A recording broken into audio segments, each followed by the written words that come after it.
Hello दोस्तों, कैसे हो आप लोग। मेरा नाम है दीपक और मैं स्वागत करता हूँ अपने इस यूट्यूब चैनल सिविल और प्रीलिम्स में, जिसमें आज हम 20 जून 2023 के द हिंदू एनालिसिस की बात करेंगे। तो चलिए स्टार्ट करते हैं पहले आर्टिकल से। पहला जो हमारा क्वेश्चन होता है वो यूरोपियन यूनियन का आज मैपिंग देखना है आपको। ठीक है, कहाँ पे है ये और ये न्यूज में क्यों है वो देख लेते हैं। यूरोपियन यूनियन जो है वर्ल्ड की फास्टेस्ट वार्मिंग कॉन्टिनेंट बन रखी है इस टाइम पे, क्योंकि वर्ल्ड की जो फास्टेस्ट कॉन्टिनेंट है वो कहीं ना कहीं 2.3 डिग्री सेल्सियस हॉटर देखा गया है लास्ट के प्री इंडस्ट्रियल टाइम से। ठीक है, तो इसीलिए ये न्यूज में है। तो आपको इसमें जैसे फ्रांस हो गया, जर्मन हो गया, इटली हो गया, पोर्चुगल हो गया, स्पेन हो गया और यूके, इन चीजों को ज्यादा अच्छी तरह से देखना होगा और साथ ही साथ इनसे बॉर्डरिंग जो सीज है उनको भी देखना होगा। ठीक है, चलिए आगे बढ़ते हैं।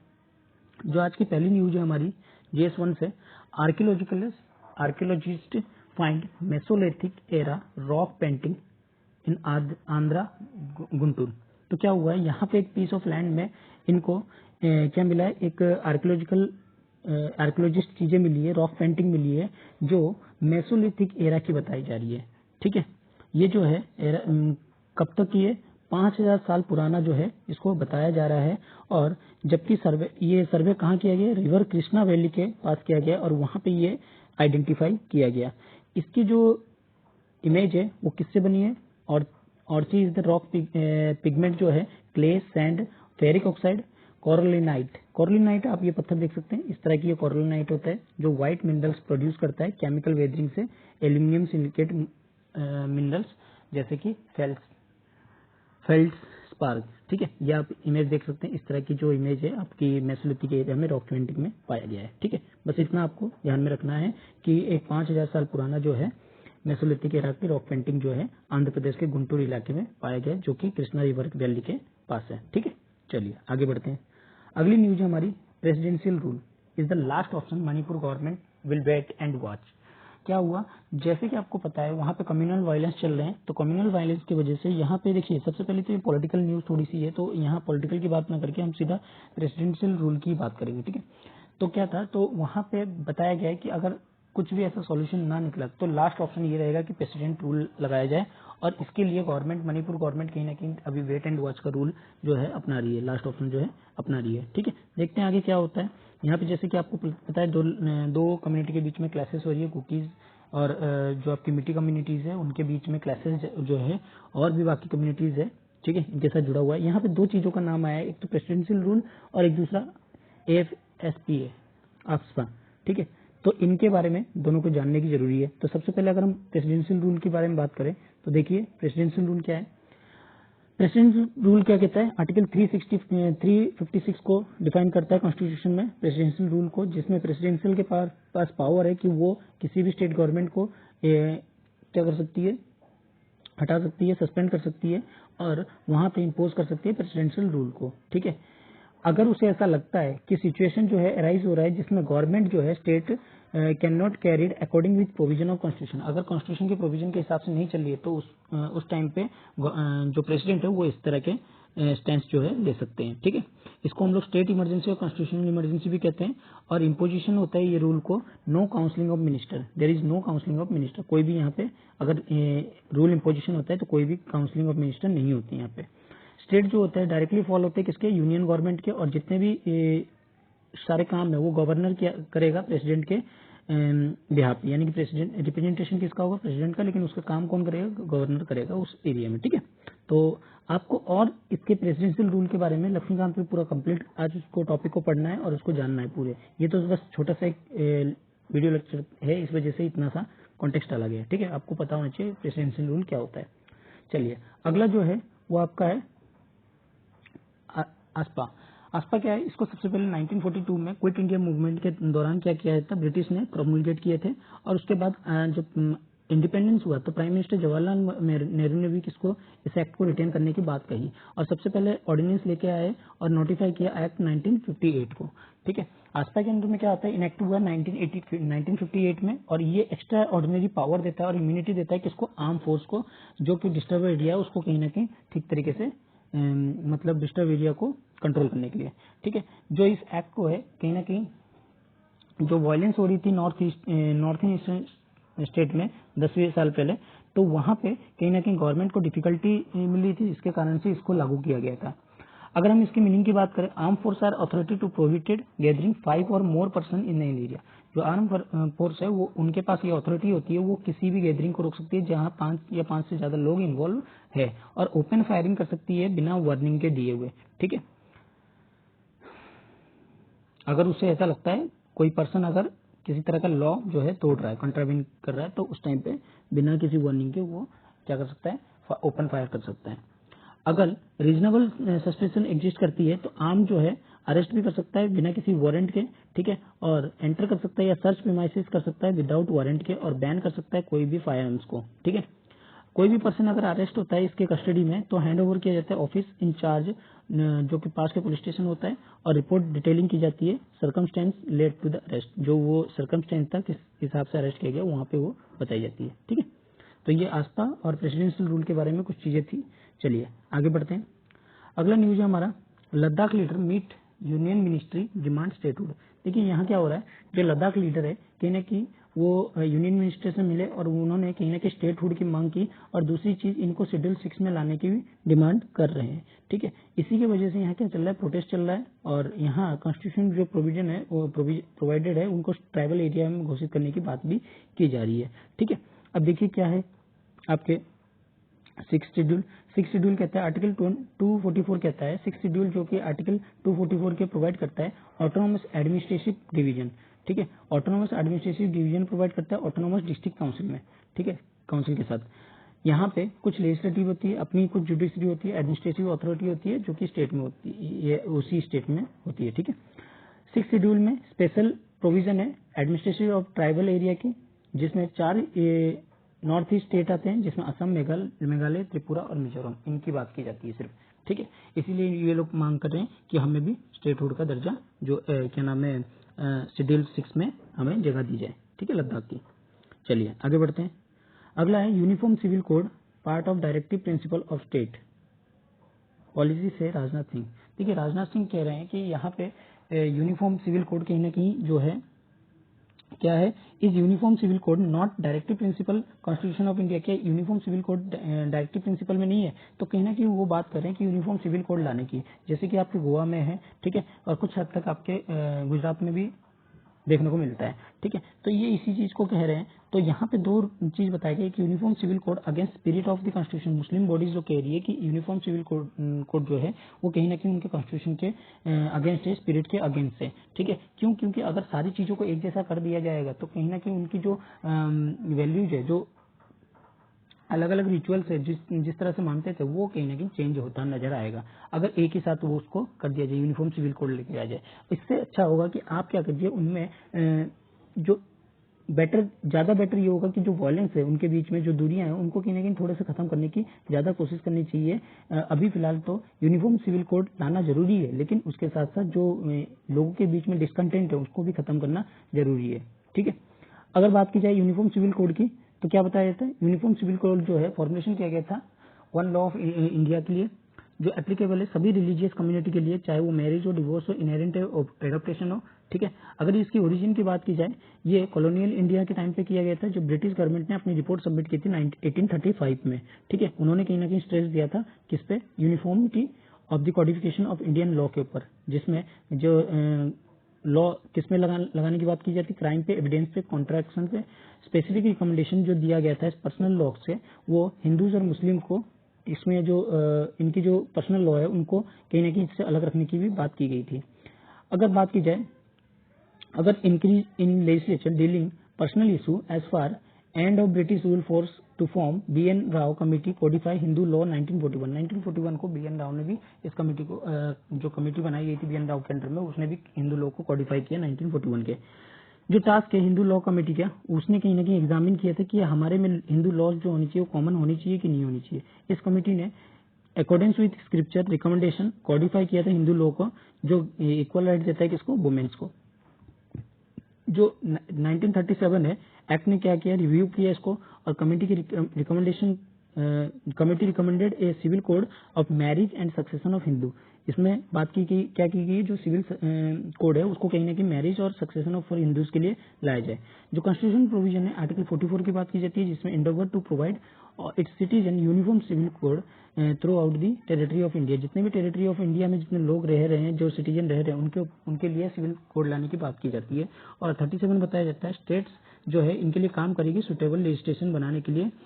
The prayer bye suitable legislation is absent in article 44। जो भी एब्सेंट है आपके आर्टिकल 44 में, उसको कहीं न कहीं सुटेबल लेजिस्लेशन में लाने की कोशिश करेगी। ठीक है, ये बात की गई। चलिए आगे बढ़ते हैं। India gift INS Kirpan to Vietnam. India ने कहीं ना कहीं गिफ्ट किया है किसको? INS किरपान किसको? वियतनाम को। ठीक है, जो क्या दिखाता है ये कहीं ना कहीं इनकी डिफेंस जो रिलेशन है उसको इनहेंस करने की बात की जाती है, सिक्योरिटी को इनहेंस करने की बात की जाती है, जो नेवल कैपेसिटी है उनको कहीं ना कहीं बढ़ाने की बात की जाती है। ठीक है, इसका जो फोकस है वो क्या है? कॉर्पोरेशन है दोनों डिफेंस इंडस्ट्री के बीच में, ताकि दोनों ही कंट्री आए और टाइमली सिक्योरिटी मिले और इंडियन ओशियन पे जो है वो भी इक्वल पार्टिसिपेट्स हो। ठीक है, और साथ ही साथ इनको कोलैबोरेशन करने की जरूरत है डिफेंस इंडस्ट्री में, कॉर्पोरेशन में, मैरीटाइम सिक्योरिटी पे और मल्टीनेशनल कॉर्पोरेशन पे। अगर बात की जाए डिफेंस में, डिफेंस रिसर्च हो या ज्वाइंट प्रोडक्शन हो, तो उनमें भी कहीं ना कहीं इनको कोलैबोरेशन की यहाँ पे जरूरत पड़ जाती है। अगर INS किरपान देख सकते हैं आप लोग यहाँ पे ड्रॉ में, या INS किरपान है यहाँ पे। अगर INS किरपान की बात की जाए, ये खुखरी क्लास की मिसाइल कर्वर्ड डिस्प्ले है जिसमें 1350 टन और वज कमीशन इंडू कब कमीशन किया गया था? जनवरी 12, 1991 में। और डिस्प्लेस किया गया था displace of close 1400 ton. Length, इसकी जो लेंथ है 91 मीटर है, बीम जो है 11 मीटर है और कैपेबल है स्पीड एक्सेस टू 25 नॉट की। ठीक है, जो डिस्टेंस है वो 25 जो आपकी मीटर पर सेकंड के हिसाब से, नॉट के हिसाब से चल सकती है। ठीक है, अगर सिप की बात कीजिए, सिप में क्या क्या है? रेंज गन है, मीडियम रेंज गन है, 30 मीटर mm की क्लोज रेंज गन है, चैप लॉन्च है और सरफेस टू सरफेस मिसाइल भी इस पे लगा सकते हैं। अगर जून 2022 की बात कीजिए, इंडिया और वियतनाम ने एक साइन किया था MOU को, जिसमें म्यूचुअल लॉजिस्टिक सपोर्ट की बात की गई थी। इससे क्या होगा? जो ज्वाइंट विजन है इंडिया और वियतनाम का, वो भी डिफेंस पार्टनरशिप में की तरफ बढ़ेगा। ठीक है, चलिए आगे बढ़ते हैं। अगला न्यूज है finance minister call for effort to push farmer to cultivate millet. अब क्या है, देखिए इस टाइम पे हम लोग जो माइलेट है उनकी प्रोडक्शन को इंक्रीज करने की बात की जा रही है। यहाँ पे ये बताया कि जो निर्मला सीतारमण ने मंडे को बताया कि कॉन्क्रीट एफर्ट चाहिए जिससे कि सेंसिटाइज जो फार्मर है वो कहीं ना कहीं शिफ्ट हो किस पे, जो लेस वाटर गैजल क्रॉप है, जैसे माइलेट हो गया, पल्सेस हो गया, ऑयल सीड हो गया, उससे उसको बढ़ा सके। और साथ ही साथ इनके इनहेंस के लिए डिजिटल कैपेबिलिटी को भी रूरल फाइनेंशियल इंस्टीट्यूशन में ऐड करना जरूरी है। ठीक है, इसके लिए सबसे ज्यादा उन्होंने फोर्स किया कि किसको? Apex rural development financial institution जो कि नाबार्ड है, उसके साथ कहीं ना कहीं top official form department of financial service की बात की गई और एडवाइस की गई कि ये इनके इंश्योर के लिए अच्छा काम करे। ठीक है, और साथ ही साथ रूरल इनकम की इम्प्रूवमेंट की भी को भी कहीं ना कहीं ऊपर ही देखें, ऊपर रखे। ठीक है, जिससे कि अगर बात की जाए with production and marketing of Shri Anna as national priority, ये हमारी क्या होगी? नेशनल प्रियोरिटी होगी ongoing international year of millet, जो अभी इंटरनेशनल ईयर ऑफ माइलेट है उसके लिए। ठीक है, और फाइनेंशियल मिनिस्टर ने डायरेक्ट दिया नाबार्ड को टू इनकरेज करे कि वो फार्मर को वो अपनी इनहेंस जो है वो माइलेट की तरफ बढ़ाए और protect and to protect the return farmer, और फार्मर को वो क्या करे? प्रोटेक्ट जो है वो रिटर्न में दे। ठीक है, इस तरह की बात की गई है। चलिए आगे बढ़ते हैं। अगली न्यूज है इस battle gives finally beating the retreat constitution Orion. देखिए सबसे पहले इसमें जो बात करने की बात है वो है रेड स्टार बैटल गिव्स की। ठीक है, इन कॉन्स्टिट्यूशन ओरियन में बताया गया है। ठीक है, इसका कहीं ना कहीं बिहेवियर क्या होता है अभी एक अनएक्सपेक्टेड देखा गया है। ठीक है, लेट 2019 और 20 की बात की जाए, ये कहीं ना कहीं बहुत ज्यादा फेंटेड किया है। क्यों? जो क्या देखा गया है, जो बेल्ट्रिक्स है जो कि थर्ड ब्राइटेस्ट स्टार ओशियन है, उससे कहीं ना कहीं ज्यादा फेंटेड दिखाया गया है। ठीक है, मतलब ज्यादा चमकीला दिखाया गया इसको। ठीक है, ये किस कारण से हो रहा है? ये इसको कहा जाता है ग्रेट डिमिंग कहा जाता है। तो ये क्यों हो रहा है? क्यों इनकी अप डाउनिंग हो रही है? किस वजह से हो रही है? इस चीज की बात की गई है। लेकिन हमें इन चीजों के बारे में नहीं पढ़ना है, हमें सिर्फ इनके बारे में पढ़ना है कि बैटल गिव्स क्या है, एक रेड स्टार प्लैनेट है कॉन्स्टिट्यूशन ओरियन का। ठीक है, और बेलेट्रिक्स भी क्या है? थर्ड ब्राइटेस्ट स्टार ओरियन है। अगर आपको फर्स्ट की बात करनी है, देखिए यहाँ पर आपकी रीगल जो है फर्स्ट है और आपकी जो बैटल गिव्स है वो सेकंड है और बेलेट्रिक्स क्या है? थर्ड जो है वो आपकी सबसे ज्यादा शाइनिंग स्टार के रूप में जानी जाती है। ठीक है, और ये क्या करते हैं, चेंजिंग अपनी ब्राइटनेस को हर बार चेंजेस हो रही है। ठीक है, तो इसके बारे में बताया। एक अल्गोल भी एक अनदर तरह की एग्जांपल है जो कि बताया कि इस तरह की ब्राइटनेस को चेंजेस को देखा जा रहा है। ठीक है, और ये अगर बात की जाए, बेलाट्रस जो है 7th ब्राइटेस्ट स्टार है स्काई में। ठीक है, और Bellatrix become nearly bright as Rigel, जो कि अभी ज्यादा ब्राइट दिखाई दे रही है किससे, रिगल से। तो इस तरह की कुछ बातें बताई गई है, तो इसको इतना ज्यादा हमें पढ़ना नहीं है, हमें सिर्फ इनका नाम याद रखना है।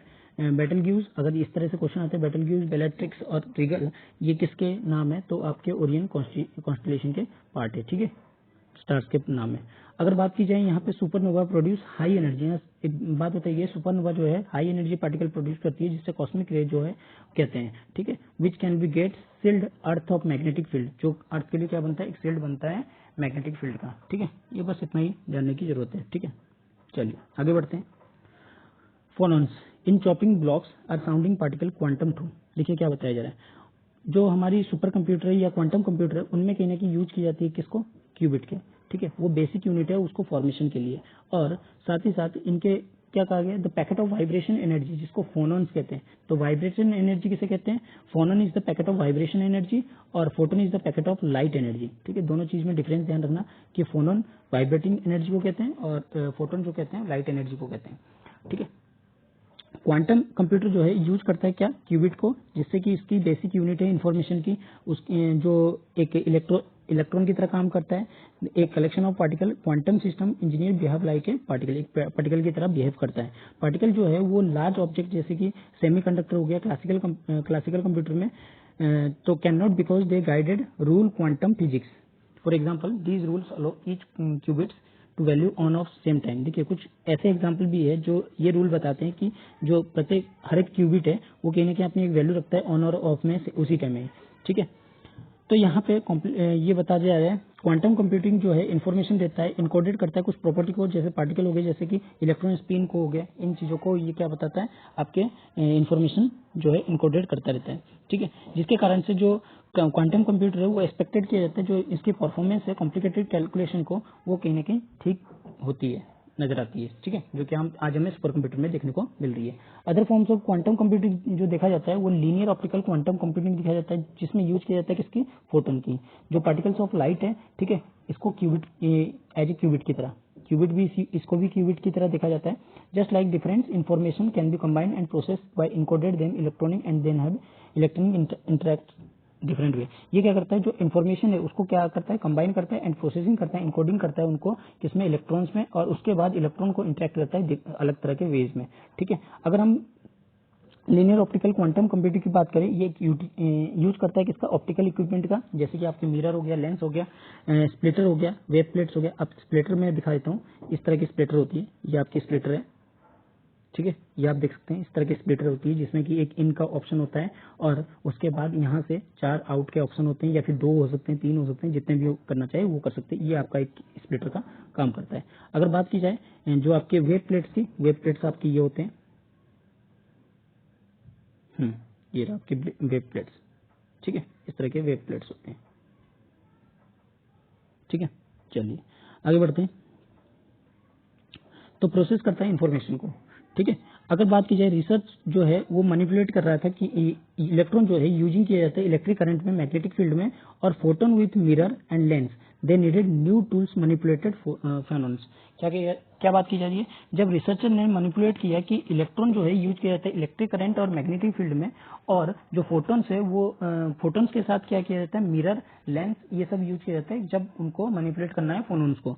ठीक है, लेकिन नई स्टडी में ये अलग पाया गया कि क्या पाया गया, developing of optic beam splitter, जब ये डेवलपिंग किया गया बीम स्प्लिटर को, बीम स्प्लिटर ये होते हैं आपके, इस तरह से देख सकते हैं कि एक बीम स्प्लिटर कोटिंग रखी हुई है, वहां पर 45 डिग्री पे अगर कोई रेज जाती है तो वो स्प्लिट हो जाती है, 45 इधर निकल गया। ठीक है, तो इस चीज को कहते हैं बीम स्प्लिटर। तो इसमें क्या देखा गया, जो use widely in optical research में यूज किया जाता है, जब टॉर्च लाइट को साइनिंग किया जाता है light along the straight line, ये क्या हो जाता है, बेसिकली स्ट्रीम फोटोन। जब एक beam splitter is placed light path में, ये क्या करता है, स्प्लिट कर देता है 2 पार्ट में, जिसको रिफ्लेक्ट करता है 50% फोटोन और वन साइड में, और 50% पाथ स्ट्रेट में थ्रू दिस, इसके जरिए 50% आपके फोटोन में कन्वर्ट हो जाते हैं, एक साइड की तरफ फोटोन चले जाते हैं, दूसरी तरफ में आपके 50% स्ट्रेट पास हो जाती है स्ट्रेट में, ठीक है।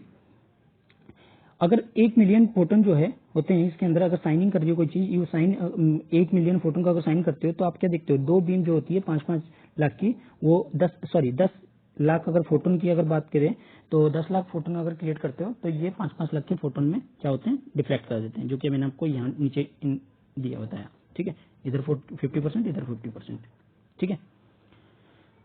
तो आगे क्या बता रहा है, आगे बता रहा है रिसर्चर ने कहीं ना कहीं फाउंड किया इंटरफेरेंस पैटर्न अपीयर जो हो रहे हैं जब वो साइनिंग करते हैं फोटोन्स को, और कब, जब बीम स्प्लिटर एक के बाद एक होते हैं, ठीक है। इसके 2 रीजन है, सबसे पहले पार्टिकल जो है बिहेव करते हैं किसकी तरह, वेव की तरह, और दूसरा जब तक ऑब्जर्वेशन बनाया नहीं जाता क्वांटम सिस्टम जो एग्जिस्ट करता है सुपरपोजिशन ऑल पॉसिबल स्टेट पे, सभी पॉसिबल स्टेट पे वो एग्जिस्ट करता है, चाहे वो ऑन हो या पार्टली ऑफ हो, ठीक है। जब सिंगल वेव से इंटरेक्ट करता है बीम स्प्लिटर से, ये एंटर किसमें करता है, सुपरपोजिशन ऑफ 2 पॉसिबल आउटकम्स में, एक तो रिफ्लेक्टेड और एक ट्रांसमिटेड, ठीक है। बस इतना ही जानने की जरूरत थी, आगे इसके ऊपर कोई जानने की जरूरत नहीं है क्योंकि ये किसी काम का नहीं है आपके, ठीक है। चलिए आगे बढ़ते हैं। तो आई होप कि आपको आज का एनालिसिस अच्छा लगा होगा, अगर अच्छा लगा तो इसको लाइक कीजिए, शेयर कीजिए और सब्सक्राइब करना ना भूलिएगा।